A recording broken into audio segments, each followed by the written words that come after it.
Good morning, everybody.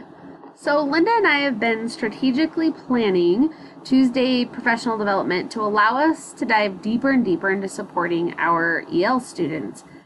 So first, we all participate in the HyperDoc to really help us get into that asset-based mindset surrounding our ESL students and truly understand what it is they can do. And you were given the can-do charts to help with this work.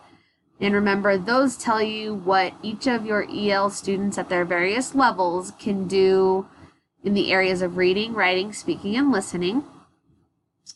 Then we got into objectives. And it's so important that we know what our learning targets are for our students.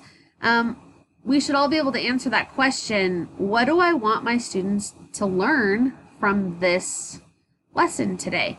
And from here, we got into how will my students interact with the language of my content to meet that objective?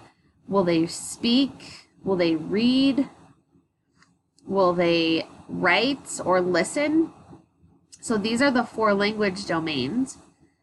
And now we're going to be getting into the really fun stuff, the nitty-gritty of how to do this. What are some instructional tools and strategies I can use to help plan for how my students will interact with the language of my content? So what are some tools and strategies to get them reading, writing, listening, and speaking?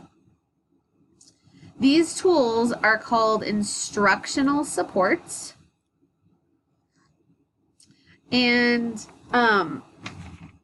instructional supports include sensory supports, graphic supports, and interactive supports. When they're integrated into instruction, they provide ESL students multiple paths to construct meaning. And when extended into assessment, instructional supports are really valuable in assisting students in demonstrating what they've learned. So in essence, instructional supports, the sensory, graphic, and interactive supports, really facilitate students' access to the grade level content and enhance their opportunities to achieve academically. So we use instructional supports to help scaffold learning and to help get our students interacting with the language of our content. We're going to be getting into sensory supports in this week's PLC. And then interactive will be next week, and you'll be fully immersed in some interactive supports.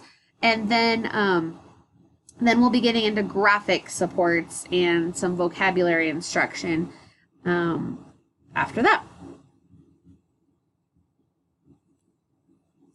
So today's HyperDoc really focuses on these sensory supports, specifically the visuals, the illustrations, pictures.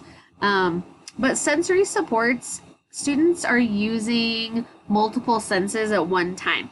So they're seeing and or touching something.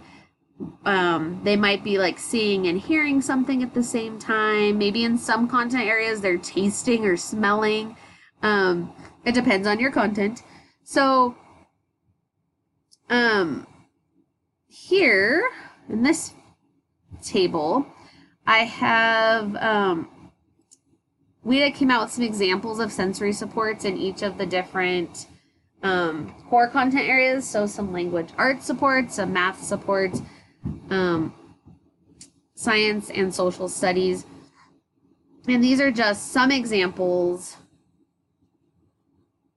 of sensory supports for these content areas.